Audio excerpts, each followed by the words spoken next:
Mushroom और पोई पत्रर आजिर दुईटी recipe आपण मानकु पसंद आसियो बोली मु आशा करुछि। जय जगन्नाथ। मु राजश्रीज किचन डिलाइट्स को आपण मानकु अनेक अनेक स्वागत करुछि। 3-4 घंटा आगु मु हाफ कप अरुआ चाउल सहित 1 टेबल स्पून बुट डाली आ दुईटी सुखिला लंका को टे भलकरी धोईकी बतुरे देइथिली। एबे से बतुरा बुट डाली चाउल और लंका को आमे ग्राइंडिंग जार बाटिबा। मु ग्राइंडिंग जार नहीं गली बतुरा जिनस को ता सहित 6-7 कुल रसुण, कंचा लंका दुईटी, अल्प गोटा जीरा एवं कटा पियाज किछि मु नहीं गली। अल्प टिके पानी देदेबा, तापरे बतुरा चाउल बुट डाली आ बाकी सब जिनस को बाटिदेबा। ग्राइंडिंग जार सब जिनस आमर बटा होगला गोटे जगह को आम काढ़ीदेबा। एबे एई जो चाउल आ बुट डाली बटा हला सेइथरे मु किछि सुखिला मसला को मिसेबी। सुखिला मसला रे हळदी गुंड, स्वाद अनुसार लंका गुंड, जीरा पाउडर 1/4 टीस्पून, स्वाद अनुसार लुण सबू पकईदेली। भलकरी गोलईदेली आमर बुट डाली आ चाउल बटा सहित। यही बटाटी आमर प्रस्तुत होगला, साइड रखीदेबा। एबे चलतु नेक्स्ट स्टेप को जीवा। नेक्स्ट स्टेप रे गोटे कड़ाई रे मु 2 टेबल स्पून सोरिष तेल नहीं गली। गरम तेल रे हाफ टी स्पून जीरा को मु फुटे देली। जीरा टी फुटीगला परे मु छोट छोट काटिकी रखी पियाज, गोटे बड़ साइज रो पियाज को मु काटिची। से कटा पियाज को पकईकरी एबे हमें भलकरी टिके भाजी दबा। पियाज आमर टिके भाजी हेकरी टिके टिके नरम हे आसला बेलको सेइथरे मु काटिकी रखी रसुण और कंचा लंका।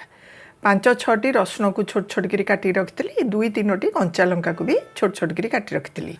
पकईदेली कंचा लंका और रसुण को ता सहित अदा कोरा हाफ इंच अदा को मुझे रखी। से अदा कोरा को पकईदेली। एबे पियाज सहित आम रसुण कंचा लंका कोरा अदा को टिके भाजीबा। आमर सब जिनस भाजीगिरी टिके टिके लाल ही आसला बेलको सेइथरे मु मशरूम पकेली। छोट छोट काटिकी बटन मशरूम को मु हल्दी पानी परिष्कार करी धोई देकी रखीदेली। मशरूम को एबे पकईदेली। पियाज सहित आम हाई फ्लेम रे भाजीबा एबे मशरूम को, कहीं मशरूम भाजला बेल क्षेत्र पानी बाहर। पानीटी आमर जमती मरीजिव भजा होकर मशरूम टी पानी आमर टिके बाहरिकी मरी मरी आसलानी। देखंतु मशरूम भी आमर कमी आसलानी नरम होकर। यही समय आम कौन करवा से सब सुखिला मसला गुंड पकईदेबा। सुखिला मसला गुंड रे स्वाद अनुसार हल्दी गुंड, लंका गुंड, हाफ टी स्पून जीरा पाउडर आउ हाफ टी स्पून धनिया पाउडर मु पकईदेली। सुखिला मसला गुंड सहित मशरूम को आम एबे भलकरी टिके भाजीदेबा। कि समय पर देखंतु मशरूम टी आमर बढ़िया होकर भाजी हो गलानी। यही समय मुझे सीझा आलू को आड करी। मुझे परिमाणर नहीं मशरूम प्राय पाखापाखि से परिमाणर मु सीझा आलू नहीं हाथ में स्माश करी पकईदेली। आपण पसंद अनुसार सीझा आलूर परिमाण को आपण कम बा बेसी करें। माने जी मशरूम नहीं ताठू कम भी आपण नहीं पारे सीझा आलू से परिमाणर नहीं पारे ना ताठू अधिका सीझा आलू आपण पकईकरी मसलाटी को प्रस्तुत करें। मु लुण देदेली स्वाद अनुसार, ता सहित चिली फ्लेक्स किछि मु पकईदेली आमर ये मसलाटी को आउ टिके चटपटिया करने। एबे चिली फ्लेक्स लुण सहित आमे मशरूम आउ सीझा आलू को टिके भाजीदेबा। आमर सबू मसला मशरूम सहित सीझा आलूटी भलकरी मिसिकी भाजी होकर बढ़िया होकर जारी हो। किछि समय भाजवा पर आमर मशरूम आलूर मसलाटी देखंतु रेडी हो गला। यही समय आम कौन करवा ना गैस रो फ्लेम को ऑफ करदबा। यही मसलाटी को ठंडा हाँवाई साइड रे रखीदेबा। एबे जीवा नेक्स्ट स्टेप को। नेक्स्ट स्टेप रे आजिर रेसिपी मु केते गुडे पोई पत्र प्रस्तुत करी रखिछि। एई पोई पत्र विभिन्न साइज रो अछि। बहुत बड़ साइज रो अछि पोई पत्र, मीडियम साइज रो अछि एवं छोट साइज रो मध्य अछि। पोई पत्र सबको मु परिष्कार करी धोईकी गोटे जाली रे रखी देइथिली। देखंतु सबू पानी एबे निगड़ी गलानी पोई पत्ररू। आम पाख घरर झीटी मते बहुत आग्रहर सहित ये पोई पत्र को आनिकी देइथिला एवं केमिति मु एथुर रेसिपी टे प्रस्तुत करी वीडियो करी मते आइडिया मध्य देइथिला। तारी आइडिया अनुसार मोर ये जो रेसिपीटी मु आज तैयारी करुछि। एबे तार जो पोई पत्रर ऊपर डेम्फ ताको आम बाहर करदबा। तार पछपट जो सीरा को भी टिके छुरी रे काटिकी बाहर करदबा, कहीं बहुत बड़ बड़ साइज रो पोई पत्र होइछि। से सीराटा भी पार्टी रे हमको लागिबो।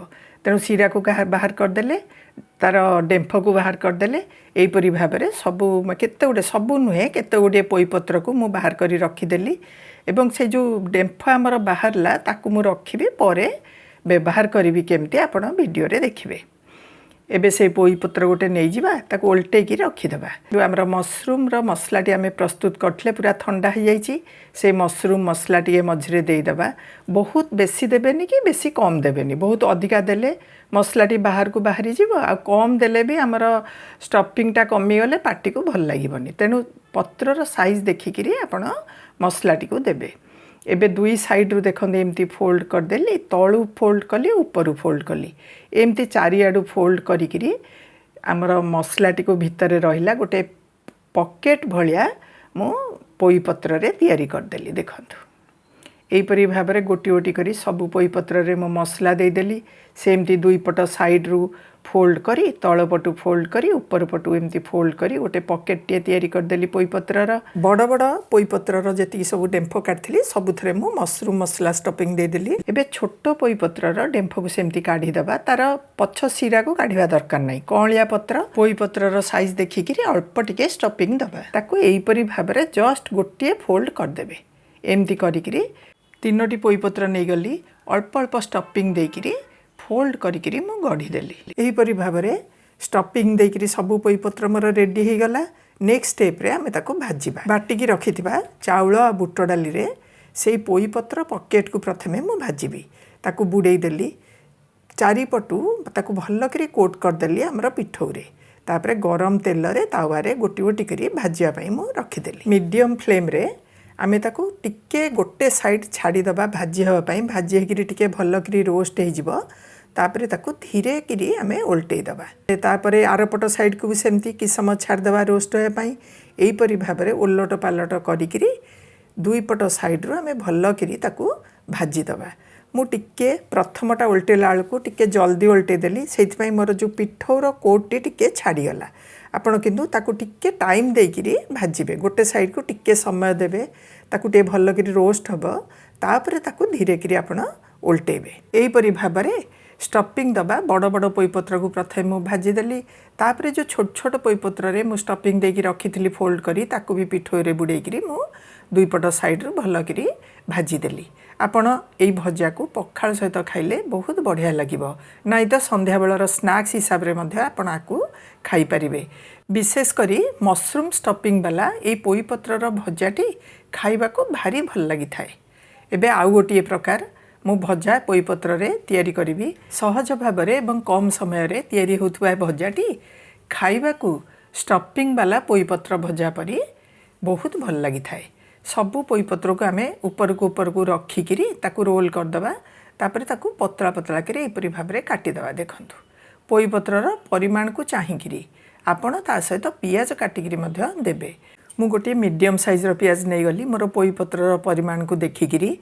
पोई पत्र परी ताकू पतला पतला लंबा लंबा करी मु काटिदेली एबे पियाज आ पोई पत्र सहित आमे जो डेम्फ गुड़िक बाहर करथिले सबू ताकू भी आपण यदि चाहिए पूरा छोट छोट काटिकी यही भजा सहित आप मिसई पारे से डेम्फ को एबे ई भजारे न मिसईकरी मु मोर अलगा रोसई रे व्यवहार करने रखिदेली चाउल आ बुट डाली बटा को आमे नहीं जिबा से चाउल बटारे आमे काटिकी रखिथिबा पियाज आ पोई पत्र को पकई दबा तापरे हमर जो मसलाटी आमे प्रस्तुत करथिले मशरूम आ आलूर मसलाटी से मसलारू किछि रहिछि से मसला को भी ए भजारे आमे पकई दबा एबे सबू जिनस को पिठौ सहित आमे भल करी गोळेई दबा आपण ए मशरूम आउ आलूर मसला बदल रे कंचा आलू को सर सर लंबा लंबा करी काटी देबे मशरूम को भी सेमती भाव रे काटी देबे मशरूम को आलू को पोई पत्र पियाज सहित पकई देबे सबू को पिठौ सहित गोळेई करी हाथ रे एमती टिक्की शेप बा बरा शेप रो करी